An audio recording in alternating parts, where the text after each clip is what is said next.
And with that, Janice, will you go ahead and call roll? Yes, sir. Town of Ashland, Miss Amos. Here. Charles City County, Vice Chair Mitchell. Chesterfield County, Miss Smith. Here. Miss Walker. Here. Goochland County, Mr. Goyne. Here. Mr. Coleman. Hanover County, Chair Vidunas. Here. Mr. Hardman.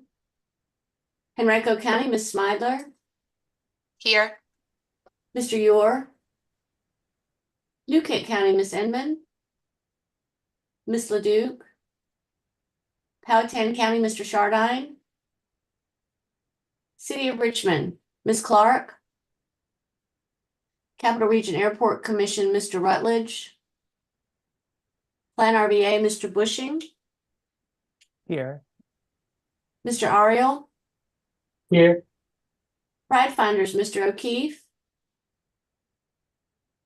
I'm here. Thank you. DRPT, Ms. Dubinsky. Mr. Wagner. RMTA, Ms. Simmons. GRTC, Ms. Robinson. Mr. Robinson. Here. You got Ms. Rhodes. Here. Ms. Mueller. That concludes the roll call for attendance. We do have a quorum. I was just checking to see if anyone else is coming in. We don't have anyone else. Dennis, Miss Dubinsky and Miss Clark just joined in. Great, thank you. Good.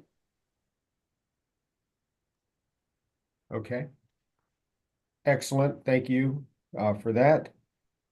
Moving on, item 3, this is consideration of amendments to the agenda. I'm not aware of any amendments to the agenda. Do we have any?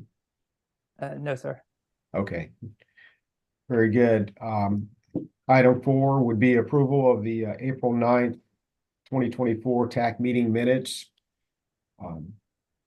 So if there well, first I would ask, are there any suggested amendments to the minutes? Okay, hearing none, we could handle this as a voice vote. So I would say all in favor of approval of the meeting minutes as presented, please say aye. Aye. Aye. Aye. Aye. Are there any abstentions? Anybody opposed? Chair Okay. Vidunas, I need a motion and second for the minutes, please. I apologize. Do we have a motion for approval in a second? This is Sarah. I'll make a motion. John O'Keefe, I'll second. Okay, is there any discussion? Okay, hearing none. Once again, voice vote. All in favor of approval of the minutes, please say aye. Aye. Aye. Any abstentions or nays? Okay, there we go. Next item is opportunity for public comment. Do we have anybody or have we received any public comments? We have not received any, no. Okay. Moving right along, item 6, TAC Chairman's Report. I don't have anything to share, so we can get right into the heart of the agenda with item 7. Miles will handle the next 2 items, which are concerned tip amendments.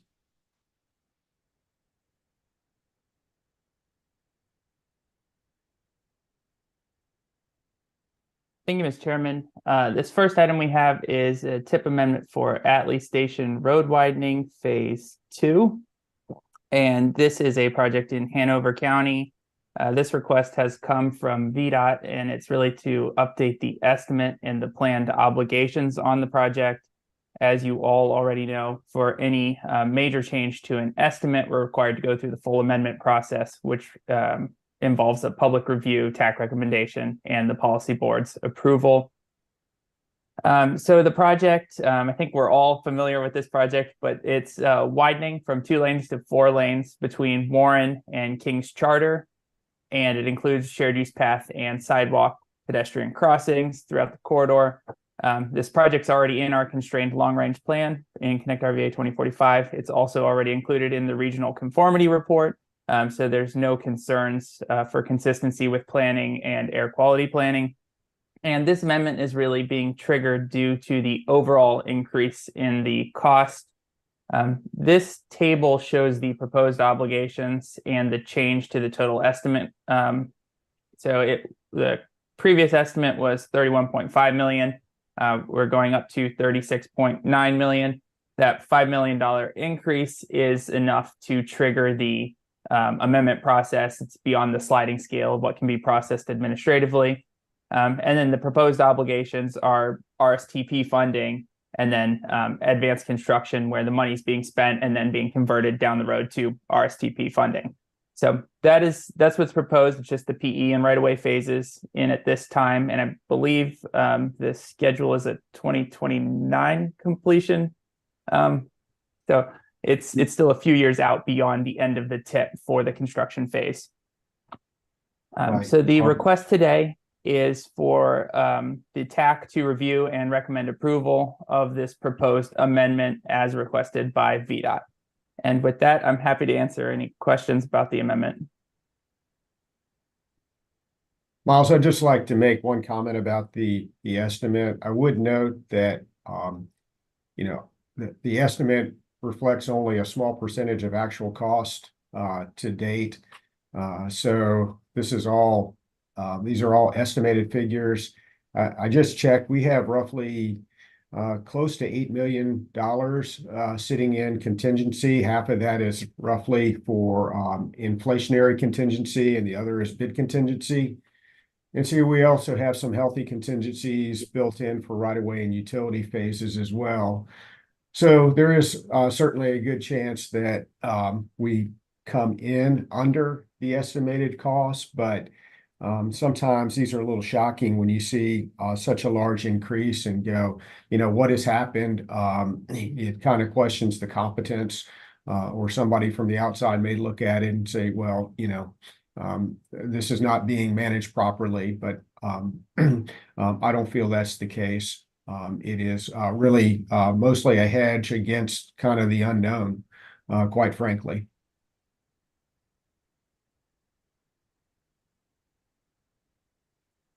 So, yeah, thank you for that. Does anybody have any questions, comments about this? If not, Move for approval. we need a, sure. Is that a motion, Barb? Yes. Yes, I'll second that. Thank you. Any discussion? Okay, seeing no discussion, this would be handled by a roll call vote. Janice, if you would call the roll. Yes, sir. Miss Amos? Aye. Miss Smith? Aye. Mr. Goin? Aye. Chair Van Nunes? Aye. Miss Smidler? Aye. Miss Clark? Aye. Mr. Robinson? Aye. Mr. Bushing? Aye. Mr. O'Keefe? Aye. And Miss Rhodes? Aye. Thank you. That motion carries. Okay, thank you for that. The next item is also a TIP amendment regarding a rail initiative. Miles, if you'd take this one as well. Sure, and I just realized I have the wrong date on the slide, so apologize for that. So this item is actually another project that is already in the TIP. So the title for this one is Transforming Rail in Virginia VPRA. In the TIP, we already have a project that is state-sponsored Amtrak service. So this amendment is updating the estimate and planned obligations and has been requested by VDOT. A little bit of background, this project has CMAQ funding and state funding through VPRA. And this is to support the expansion of the passenger rail system. So this covers, I think it's 6 different services on the passenger rail Amtrak supported service. And what we did back in November, we added this project to the TIP, and this has been a few months, but basically at the time the approach was to add a share of the overall cost of the project just based on the stations that were within the Richmond MPO. This amendment would actually update it and change the approach to reflect the entire cost of the project statewide. So we would have the total estimate and all of the obligations, not a proportionate share. This project is already in the TIP, so we're just really updating to reflect the whole cost of the project. And per FHWA, this is exempt for air quality purposes as operational support for transit. The proposed obligations, you can see it's CMAQ funding and then other, which is really state funding. And the total estimate, we're increasing from 144 million, which was the share that was within the Richmond region, up to 274 million, which is the total cost of the project statewide. So really, this is just aligning what we have in our TIP to reflect the overall state cost of the program. And then the requested action today is for the TAC to recommend approval of the proposed TIP amendment as requested by VDOT. I'm happy to answer any questions you have on this one.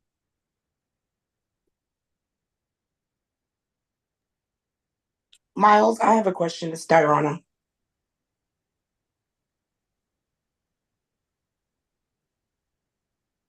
Can you hear me? Yes, I can hear you. Okay, sorry, thanks. Quick question. So how does this play a role in the STIP? And why are we taking on the entire statewide? Is it going to be folded into the STIP? So it is folded into the STIP. So there are a handful of projects that we have in our TIP that are multi-MPO that cover multiple districts, and some of those go under like a overall statewide line item. So they're like projects that are bigger than just the MPO. So rather than splitting out the cost just for the MPO, we're reflecting each of the MPOs. We'll be reflecting the overall state cost, and then the state cost would just line up with that line item. So the UPC would match every MPO, and the STIP would all have the exact same information for proposed obligations and total cost. Okay, thank you. And then could you just give me one example of those other type of state projects? I may have to defer to Sarah on that one, on what some of the other ones that we've had previously. I can't think of one off the top of my head. I'm not sure I understand the question. Are you asking about specific projects folded into this broader TIP amendment? I think it's more of which projects are like statewide. You know, we have a multi-MPO statewide listing in our financial plan for highway, and what kinds of projects would fall into that sort of category. I guess the best way I could explain this is we're handling this. This is very much a capital improvement. This is extended rail improvements related to the Atlantic Gateway project, which is a $1 billion project. The best way I could describe it is the way this is being handled is like maintenance. So we have a broader umbrella of maintenance, and then we have the improvements underneath it. If maybe that answers the question, I'm still not entirely sure I'm understanding it completely. Yeah, I just was trying to get Sarah an example of other instances this process has gone. And Miles stated that it's being done as it had previously been done. And I'm just trying to get examples of, like, is it other rail projects? Is it like, you know, what other types of projects fall into this type of category? It just seems something different. Diana, from my perspective, I think this is a somewhat unique project, and how it's being handled is somewhat unique. So apologies to Miles' assessment.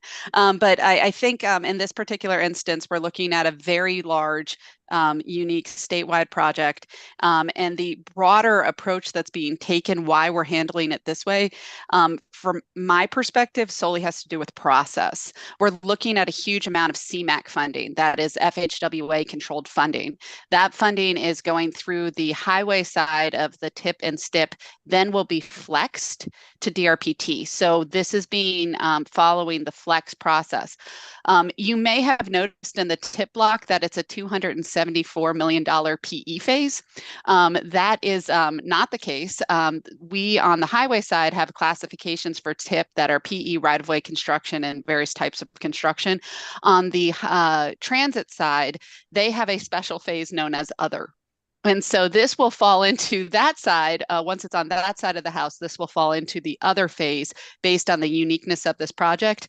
And so it's shown as PE just as part of the process. So the goal of this is really to reflect the highway money in the TIP and the STIP. Then it will go through Flex. At that point, it's DRPT is the agency for the highway money, and it'll move on to go and to execute the project on that side. So it's basically a process with a major amount of funding on it.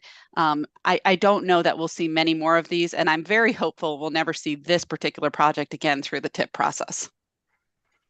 Okay, thank you. No, I completely understand. But I did just want to, point out clarity for others. But now that you're talking about flexing, and yeah, and I think it's just a good point to bring up the difference in between, how highway and transit works and integrating those two together. I see a lot of that. I had a bus purchase, and VDOT's like, what are the phases? I'm like, it's just gonna purchase the bus. There's no phases. And so Yeah. And I just wanted to get a point of clarity. Thank you. Oh, my pleasure. And I'm glad I could help provide some clarity, because this one's been fun to find clarity on. Awesome. Thank you. Barb, you have your hand raised. So when did this go to the policy committee for the first prorated kind of addition to the? It was on the November MPO agenda for the policy board. Okay, thanks. And if I can add just a little bit more, Dorona, in general, the ones that I would scan through the TIP while we were talking, the other ones that have showed up as statewide in the TIP previously have been like the I-95 corridor improvement projects, where they're up and down the length of 95 or up and down length of 64, those sorts of projects. Thank you, Miles. Mr. Okay. Chair, Yes. I would like to move that we approve the TIP amendment requested by VDOT. Very good. We have a motion. Do we have a second? I'll second. This is Barb. Okay. Motion is second. Do we have any further discussion? Okay. Seeing none, we'll also handle this item as by roll. Janice? Thank you. Town of Ashland, Miss Amos? Miss Smith? Aye. Mr. Goin? Aye. Chair Badunez? Aye. Miss Smidler? Aye.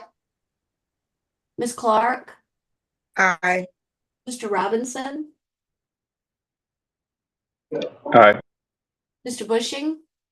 Aye. Mr. O'Keefe? Aye. Miss Rhodes? Aye. And I'll circle back. Do we, Miss Amos, are you still with us? Can you hear me? Yes. Yes. Okay. All right, thank you. Well, Chair Badunez, that motion carries, and also Miss Inman with New Ken has just joined us. Okay. Welcome, Amy. Hey, I Um, apologize. I'm so sorry.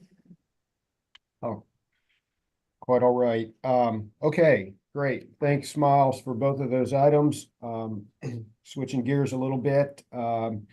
Next one is yours as well to discuss this regional funding network Sure. framework. Right? So thank you, Mr. Chairman. So this is intended to just be a quick discussion item for the TAC. So a little bit of background. As you all know, the funding programs that we have at the MPO, there's 4. There's TAP, the RRTP program, CMAC, and the new carbon program. All of those are covered through our regional project selection and allocation framework, which guides how we score projects, how we take in applications, everything that we do. That has to be consistent with federal and state law that dictates how those programs work. But everything that's not spelled out at a higher level, we have control over, so the RRTPO can revise the framework and do what we need. What we're looking at is doing a bit of a review, like we've been undertaking on the CVTA side, to make sure that the framework is working the way that we intend. We've been operating under the framework for the past 3 years with the new project selection process. So just a chance to look at it a little bit more in depth than we've done. So we've heard concerns from TAC members and from the policy board. And so this table tries to highlight kind of where we've heard some of these concerns. So the first one we've heard is about time commitment, both on putting together the applications, the scoring, just how much effort goes into the process, and at the end of the day hasn't been yielding a lot of new projects and funding for those new projects. The second big concern we've heard a lot over the past few years has been existing projects, their priority for receiving funding, and then the fact that we've experienced so much in the way of cost overruns, really related in a lot, in recent years, a lot related to just general inflationary trends that we've seen across the board. But the fact that that is eating up a lot of the money that's available, and we're not selecting new projects the way that we would want to.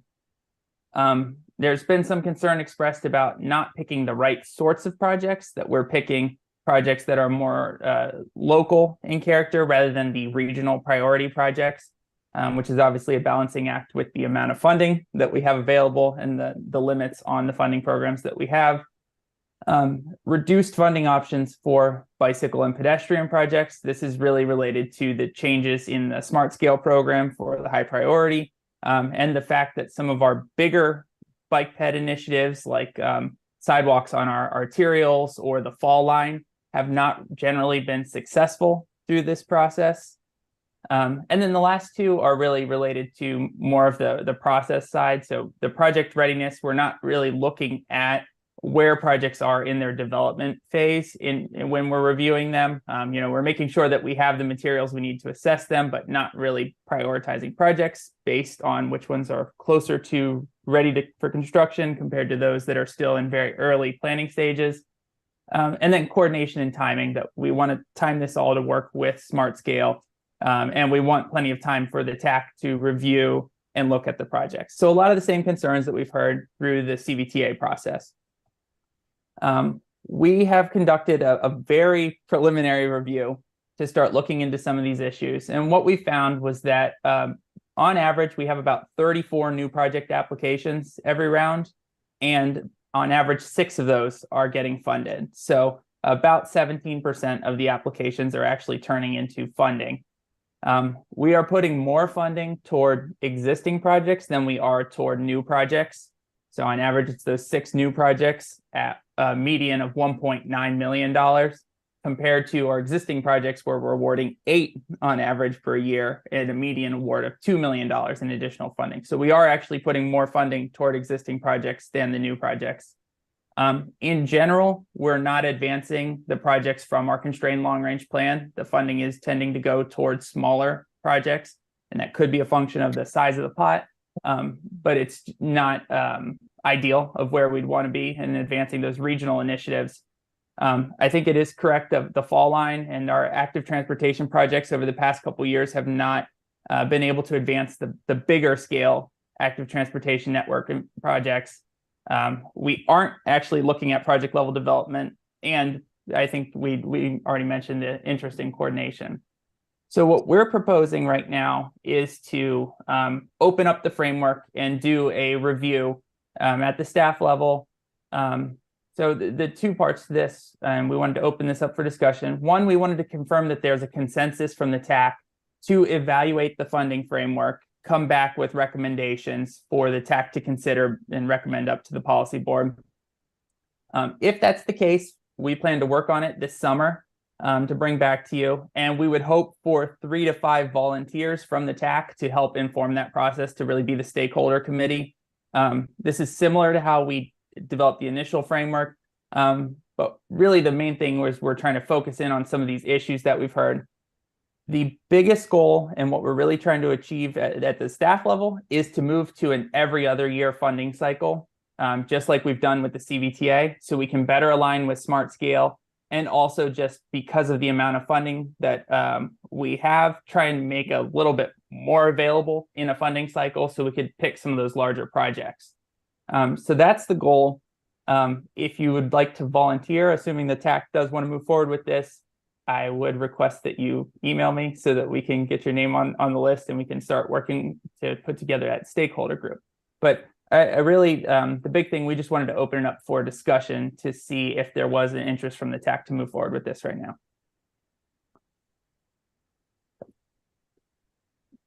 Happy to answer any questions. Yeah. Okay. Austin.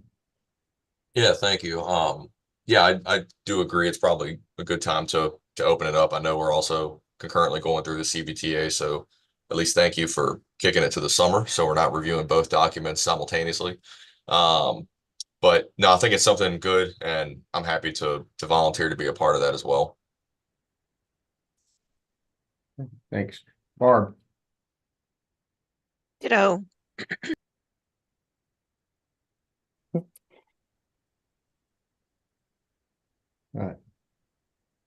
Oh, Barb, you didn't have anything?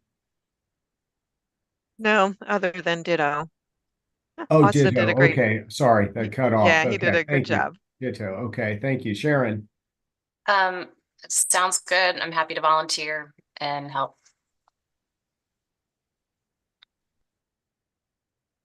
Yes. Miles, do you mind pulling up the previous slide?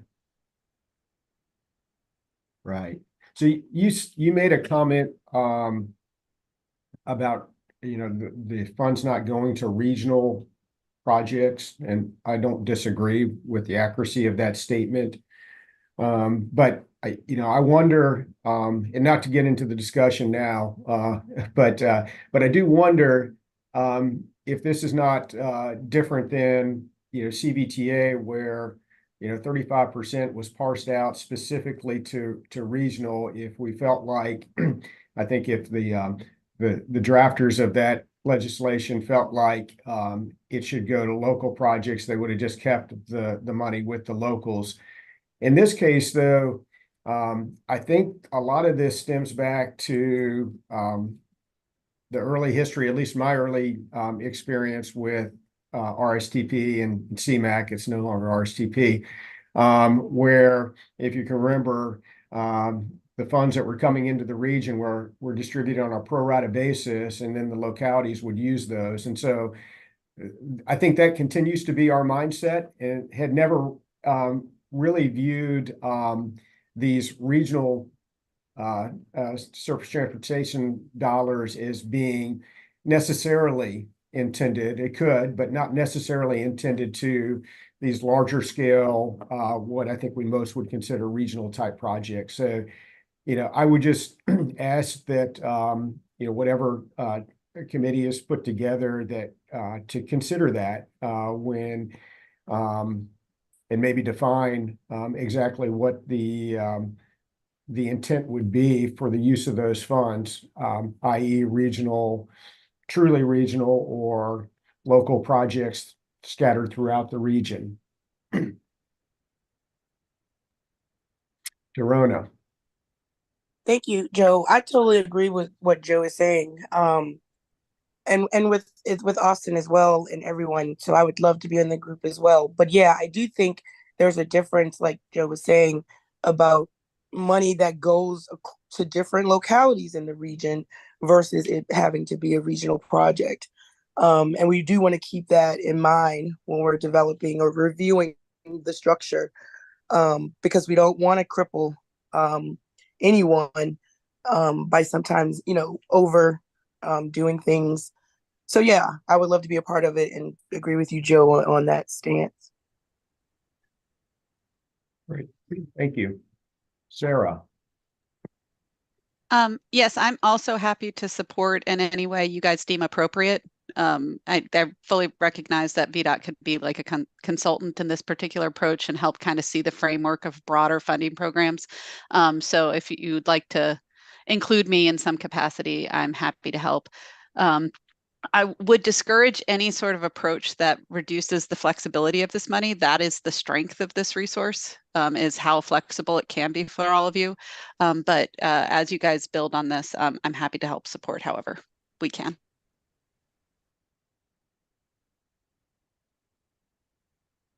Anybody else have any comments?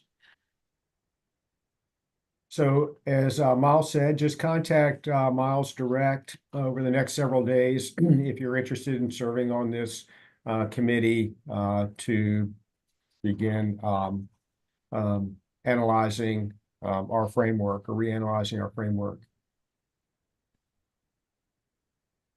Okay. Thank you. Next item is a climate pollution reduction grant update.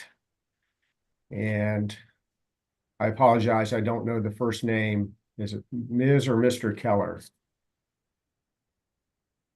Hey, it's Mrs. Keller. Ms. Okay. Hi, Nicole. Hello, how are you guys? Thank you for this. I'm just joined as a panelist and now I have to reorganize all of my screens because of course it changed everything. All right, and I now have the power to share. I'm supposed to, but I don't see the button. Okay.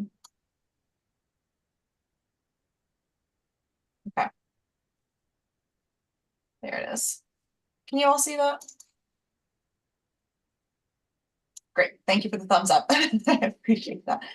Yes, I think I'm last on the agenda, so I'll try not to take everybody's time too much because I know we're all eager to probably get off and move on to other things. But I'm here today to update you guys on the climate pollution reduction grant effort that Plan RVA is leading and to talk about how to work with this body going forward. So not everybody is familiar with the CPRG, so if you are, forgive me for giving the background, but I'm going to start at the beginning just so we're all on the same page.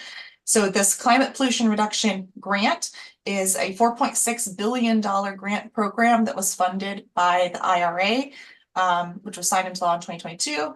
And it was intended for states, MSAs, tribes, and territories to create greenhouse gas and air pollution reduction plans. All but 5 states participated, and almost 80 MSAs in the country also received planning awards, including 3 in Virginia. That's us, Hampton Roads, and Metro Washington COG. So the state is making their plan as well. The initial award is for creating this climate action plan, and then there was also a separate implementation grant opportunity, which is the part of this that you all have already touched a little bit because we put forth an application for the Fall Line Trail. By the way, we expect to hear the results of that early summer, EPA said. So the funds for CPRG are intended to do the following. These are the goals of the program: reduce climate pollution while supporting creation of good jobs and lowering energy costs, accelerating work addressing environmental injustice and empowering MSA-driven solutions to overburdened neighborhoods, and ultimately to deliver cleaner air by reducing harmful air pollution. It was $1 million that we received from the EPA, and there are 3 main deliverables: the PCAP, the priority plan, the comprehensive plan, and then a status report in 2027. We are currently in the CCAP middle process. So in March, we submitted our climate priority plan. It was a limited window into the full greenhouse gas landscape. For this early plan, EPA just asked us to focus on a couple priority sectors, and the required elements are on your screen. They were a little bit more limited compared to what's expected in the CCAP. So our priority sectors for this plan were transportation and waste, and there was a small element that was related to buildings and local government operations. So this plan is live. You can read the entire report and see all the methodology that went into it on climateresilientrva.org, which you can also access through the Plan RVA website. So the PCAP did require that we provide a simplified greenhouse gas inventory for each sector that had a reduction measure in that priority plan. So we have waste, the transportation, and then a couple building related inventories here. So this is the representation of that produced by our contractor ICF.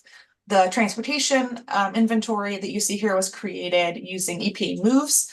I believe they used default settings to create a 2019 inventory and a business as usual projection looking forward to 2050 for each locality within the MSA. And then that was scaled to 2019 VDOT data for the region to better reflect VNT observed in the MSA.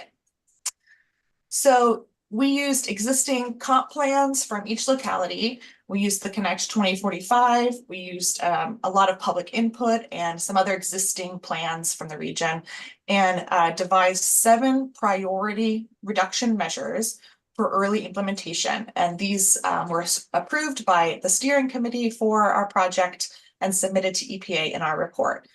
3 of these addressed on-road transportation, and there was one that addressed off-road transportation, specifically the ports.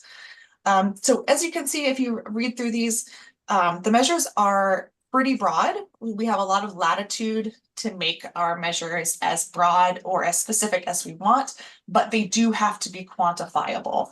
And there are many different specific actions that could fit under any of these broad measures. And you can see the cumulative GHG reduction measures estimated by ICF in the right-hand column. And again, if you want to dive more into the details of what any of these measures mean or how these numbers were created, it's all in our report, and I can also answer questions at the end of this. So like I said, we are building off of that priority plan and now creating our comprehensive climate action plan. The CCAP is consisting of long-term strategies for making serious greenhouse gas reductions across all sectors. And there are a lot more required elements to the CCAP compared to the PCAP. So you can see those on the screen as well. Those ones that are kind of outlined in purple are the ones that are new to the CCAP. So we have to do a much more in-depth analysis of how each measure impacts low income and disadvantaged communities. We have to do some advanced projection modeling for business as usual and full implementation of our proposed plan. We have to do a workforce analysis. We have to analyze how we might leverage other federal funds to achieve some of our measures, et cetera. And this is due to EPA in August of 2025, but we're already getting started. So you might be wondering, okay, who makes up the steering committee and who makes up these work groups that are mentioned on this previous slide? I should have said that. Sorry, I skipped over a little bit. I should have read this. So to guide this development of the plan, we're doing the 4 things that are listed on your screen. So we have established work groups around each sector. We are re-engaging that steering committee, and we are conducting another very ambitious community outreach campaign. And we're also collecting data directly from our localities so we can build a more detailed and accurate greenhouse gas emissions inventory. So back to who makes up the steering committee and the work groups. So the steering committee, they've been convened since the very beginning of this grant, which we received the grant in August of 2023. And then the steering committee was formed that spring. And they are made up of a mix of county administrators and principal planners from the localities within the MSA, plus the 2 main PDCs, including Planner BA and Crater. For this CCAP, I've mentioned this once before, EPA expects to see reduction measures in each of these 6 kind of broadly, vaguely defined sectors of the economy. So they're transportation, agricultural, natural lands, buildings, energy production, industry writ large, and waste/wastewater. And so those are the sectors around which we have formed work groups. And the work groups consist of major stakeholders in both the private and the public spheres, as well as some key advocacy groups and nonprofits. So each sector is getting its own complete greenhouse gas inventory that will be built by ICF. And concurrent to the development of the inventories, these work groups are meeting and developing their suggested lists of reduction measures for inclusion in the final plan. So after the last work group meeting, which is in June, those lists will be reviewed by the steering committee for final approval, and then all measures that are approved by the steering committee then undergo a greenhouse gas reduction quantification by ICF, the contractor. So one of the most important requirements of the CCAP, though, is setting net emission reduction goals. And the EPA also highly encourages sector-specific reduction targets, especially for high priority sectors like transportation. We have two directives that basically set our 2050 goals for us. So first of all, that's the grant requirement itself. It says that our plans have to be in line with federal commitments to reach net zero by 2050. But then also here in Virginia, we have the clean energy policy in the state code that says that all sectors must reach net zero by 2045. So that's what we're aiming for long term. It is important to note here that this climate action plan that we are building does not have to get us 100% of the way to this target. There's definitely an element of understanding that future technology developments, consumer behavior, and other things are outside of the scope of this plan, but extremely important to reaching this goal nonetheless, and they just can't be accounted for necessarily. So ICF's analysis of the reduction potential of that final master list of all of the measures for the MSA, that's going to show us how close to the target we can get. And this plan is also not saying that every locality holds the responsibility for every single action that's included. The reason that we're engaging such a large swath of stakeholders is because, as the name suggests, this is a comprehensive plan. So everybody is holding a different puzzle piece, essentially. So just to review, those reduction measures that will eventually be approved by the steering committee are coming from multiple places. The stakeholders in the work groups are developing their lists. We're gathering input and priorities from the general public.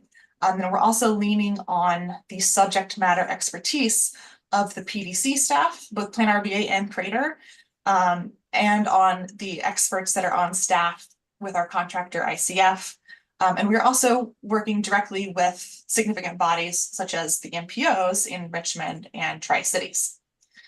So that's what I'm here for today. I'm here to ask for the involvement of this TPO TAC, and I'll be making this exact same presentation and this exact same ask to Tri-Cities as well. But there is a real need to align the CCAP with what's happening in your all's LRTP development, since they're happening concurrently, to make sure that both of those plans are in agreement and definitely not contradictory to each other, and so that we can actually achieve what we put in to each model, or sorry, each plan. So there's two different ways I've kind of imagined that we can do this. Model one is having maybe a couple volunteer TAC members come participate in the existing transportation work group. And I would just ask that those people kind of be the ambassadors going between the TAC and the work groups, and carry messages back and forth about priorities and help get buy-in from in both directions. And then the second model, a different way we could do this is we could come to some of your existing TAC meetings, kind of like this, but it would be a longer presentation, and just kind of use them as small work groups in and of themselves to give you guys opportunities to see what is coming out of the stakeholder work group and public suggestions, and give you all the opportunity to provide feedback and direction on those measures as well. Or maybe there is a third way that I haven't imagined, but that's what I'm here to ask today. And so I just want to, at this point, open the floor to questions and discussion on this. Okay, thank you, Nicole. Barb's got her hand raised. I had a few questions. One, as far as the measures, how and who will implement those? So that's yeah. So it's everybody. So, like I said, not every measure applies to every actor.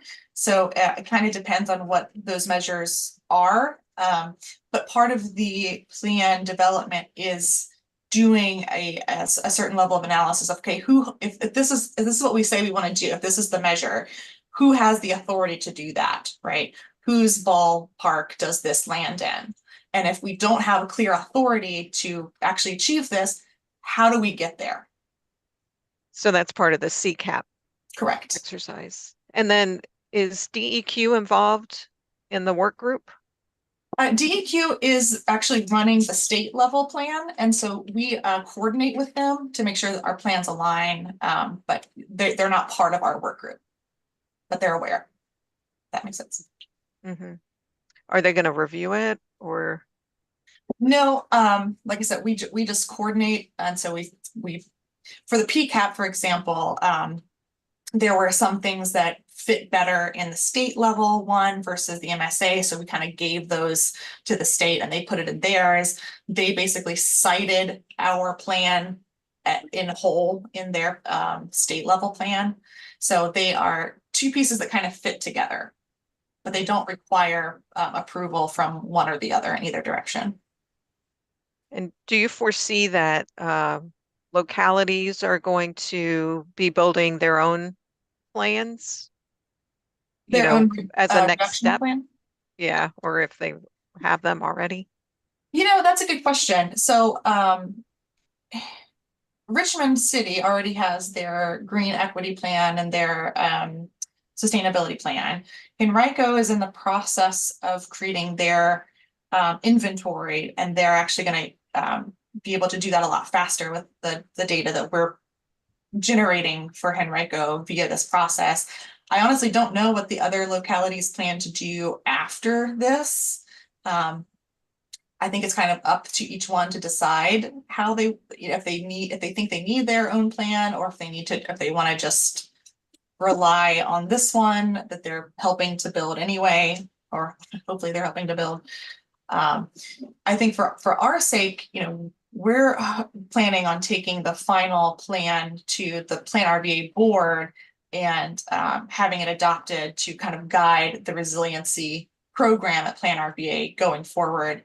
And I hope that that's a model that will be picked up by Crater and individual localities. But yeah. Yeah, I think Crater's done a little. Mm-hmm. They're actually a sub-awardee on this grant.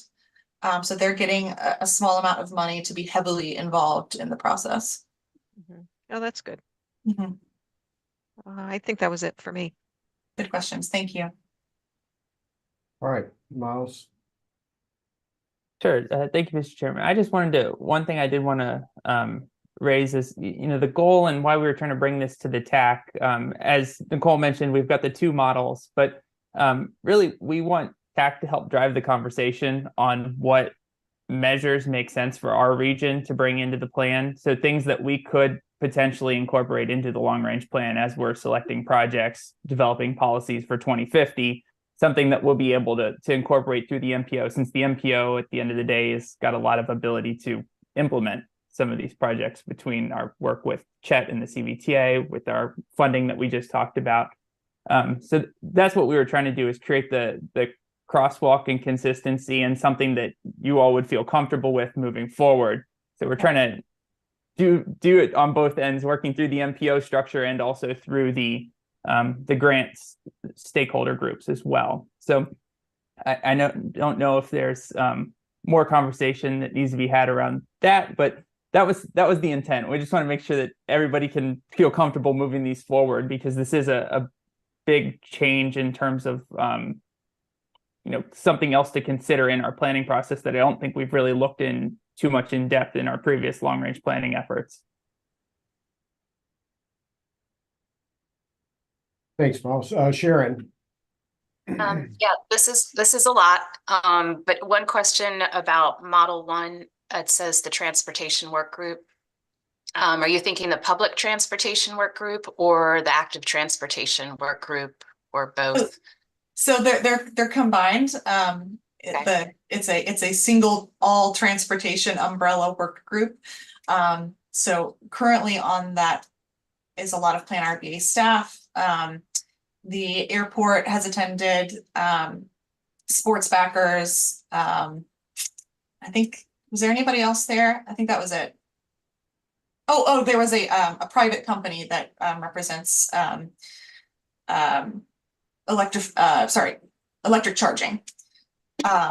So, and we're getting more. There was only one meeting so far, so there's more people who have been invited who just couldn't come to the first one. So that it's all sectors.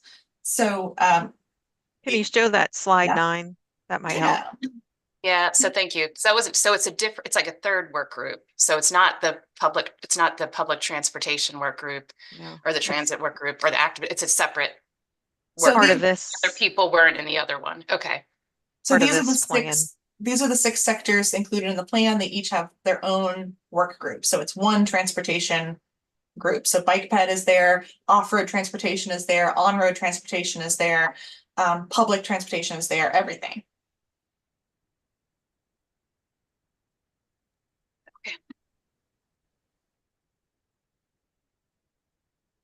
Okay, anybody have anything else that they want to ask, offer at this point? So Nicole, what do we need? What do you need from us?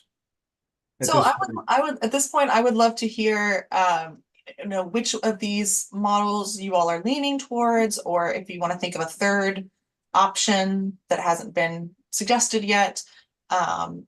If there are people who are ready to volunteer, who are like, highly motivated to be involved in this and help shape the plan, I would love to get their names so I can start including them on that work group.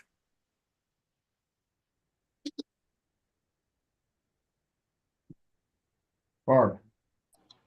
I prefer model 2. Okay.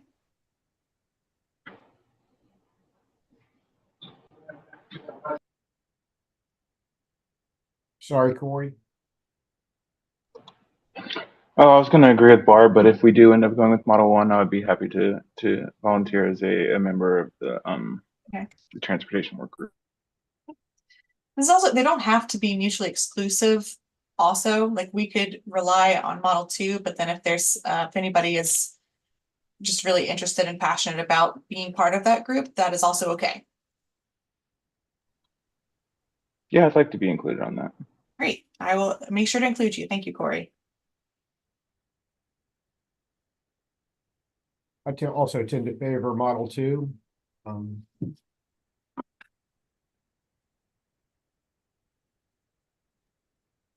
I support Model 2. Okay. Does anybody other than Corey just feel like they want to be involved in the group? Otherwise, I'm hearing a lot of Model 2, so it sounds like that's what we'll do going forward.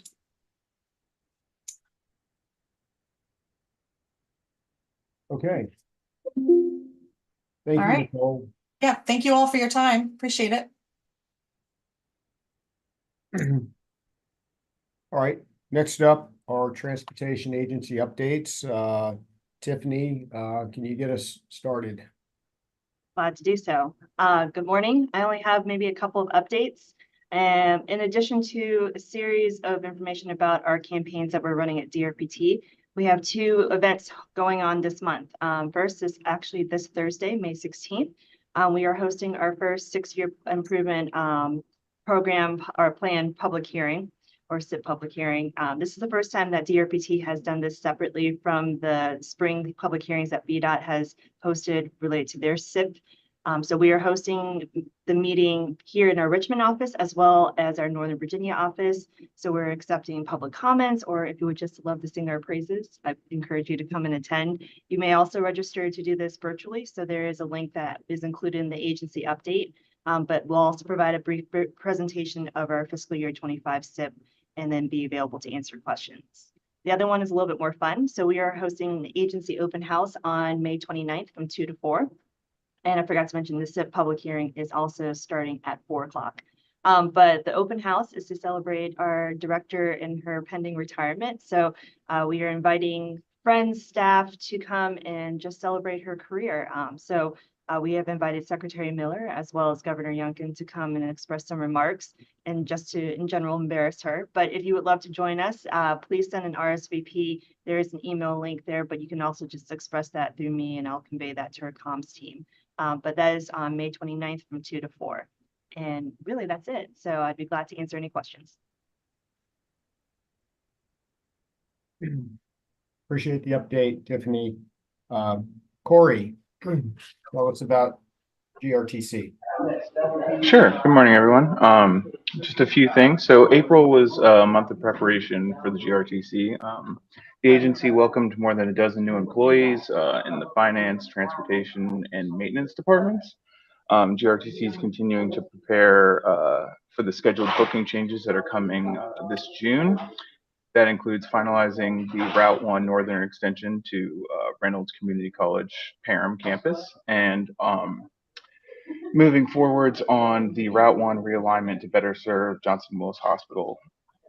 The agency also held the inaugural launch event for the link in Powhatan, which was celebrated by local, state, and GRTC officials at Powhatan Village Park on May 6th. Ridership numbers continue to grow as the Pulse carried more than 160,000 passengers for the first time since the pandemic. Other fixed routes have also continued to grow as route expansions and improved frequencies draw more and more passengers onto transit. GRTC has carried 8.9 million passengers in the fiscal year 24 so far, compared to a 7.9 million this time last year. And the trend just continues to increase. Finally, next week, GRTC welcomes Prince George's County Chief of Transit Operations, Kevin Hernandez, as our new Chief Operating Officer. So we're excited to have him on board. Yeah, and that concludes this month's updates. I'm happy to answer any questions if anyone has any. Good update, Corey. John, tell us about ride finders. Thank you, Joe. As Corey has said, ride finders, we're busy too. We did attend a lot of employer events. We did a lunch and learn at DEQ and also a benefits fair at the Office of Attorney General. We also participated in the Southampton Elementary School's Career Day and attended the Chamber RVA's Inside the Peak on Richmond's downtown development. We're continuing to assist GRTC with microtransit outreach in Ashland and Cloverdale zones. We did host the advisory board meeting on April 23rd and provide the organizational updates. And last but not least, Ride Finders has been selected by the Association for Commuter Transportation to participate in a new TDM accreditation pilot program. This program will take about 8 months to complete. This is the first time that ACT has done this, so there's going to be a learning curve with it. But Ride Finders is excited to be part of the pilot program for this. And with that, that's my agency update, and I'm happy to answer any questions. Excellent. Okay, and last but not least, Sarah with VDOT's update. Good morning, everybody. In CTB news, the CTB is meeting today. TA funding and revenue sharing funding are on the agenda if you want to catch that meeting. I think they're just finalizing selections, most of which you all are aware of at this point. And the draft SYIP is out if you want to take a look. Revenue sharing is reflected on those projects. Regarding funding, programming and activities, Smart Scale Round 6 is in full swing. District validation is completed and in the portal. If you didn't get a notification, just log into the portal. You can take a look and you can see the district validation results. We only had a few gate 2s of note. If you had a gate 2 issue, you know who you are. And we have worked through the DE reviews as well. So if you had an additional DE review of the 79 applications, we only had 4 with additional comments from the DE. That is also reflected in the portal. Final CO completion for pre-applications will be completed May 24th. The full apps open June 1st, and the training regarding full application development will be held June 4th. Let's see. Fall Line Trail news. We have a design public hearing for the DB2 section, Patton Park to West 100 Road. That is going to be held June 24th. And regarding the I-64 gap, segment B, which is our last segment, is release last segment to move forward in the process. Is anticipating release of the RFP this summer. And so that's the news from us. Are there any questions? Okay, thanks, guys. Okay, thank you. Just moving right along in the agenda. Item 12 is just an informational item. The Plant RVA newsletter is linked in your agenda. Item 13 is opportunity for TAC member comments. Dorona. Thanks, Joe. Just a quick notice to everyone. The city of Richmond will be holding its Spring Speed Symposium tonight, starting at 5:30 at Main Street Station. It's a great way for regional understanding of safety issues that are going on in Richmond and some cool ideas on how we're addressing those. Thank you.